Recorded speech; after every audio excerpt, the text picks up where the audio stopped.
Hi, you're listening to the Lawyer Society Legal Podcast for lawyers, practicing advocates, law students, and judicial exam aspirants. In this episode, we'll be talking about some of the issues that we will be facing with the new criminal laws coming into force from the month of July this year. Basically, when I read the bills the month of September or October last year, I felt that this would be unnecessary. First of all, if you were to bring new laws and in a country like India, especially in a system like this, if you bring in something new, you have to do it very systematically and face by face.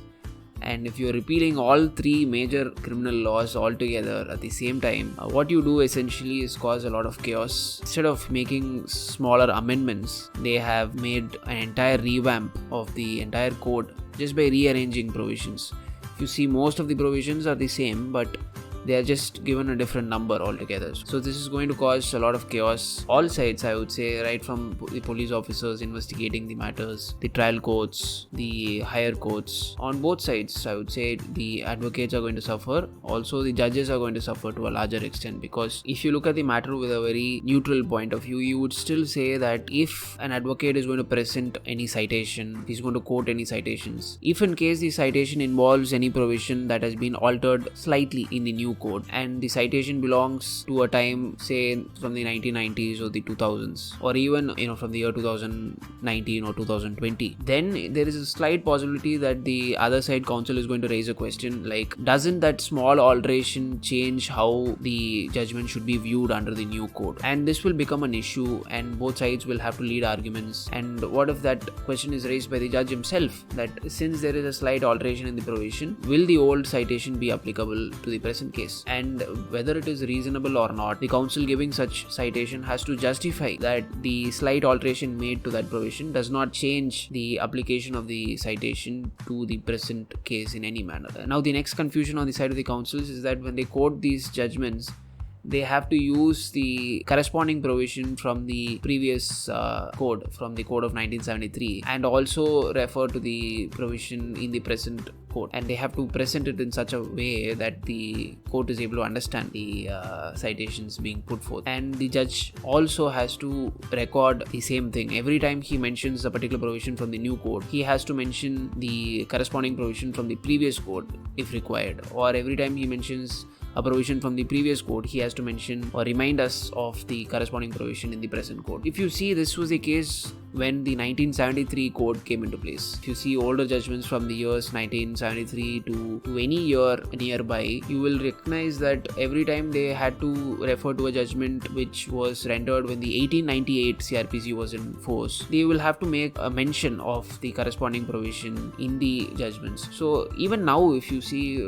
whenever we refer to any judgments from the years 1950s or 1960s, we often have to quote the provision from the 1898 code. So this is going to cause a lot of time-consuming efforts on part of the court, the counsels, to argue, to put forth the corresponding provisions, to also assert that the slight changes brought to any provisions will not change the overall interpretation of that particular provision made by a court when the former code was in force. Also, if you see on the side of the police officers investigating into offences, there is going to be a very huge question as to when the offence had occurred. Suppose, say, the offence occurred in and around June of 2024, and it is being reported after the new code comes into force. The police officers are going to be in a place where they will be wondering whether to record the case under the new code or record the case under the old code. It's not just about the offences and the IPC offences being, having a different number. It is also about the FAR section under CRPC and under the new CRPC. So they will be in a place of doubt, and that is also going to cause a lot of issues in the coming months. But the only solution that you can see is to go back to the thought of whether we need new laws to come into force. But if they are going to come into force, then we will be having a lot of confusion initially, and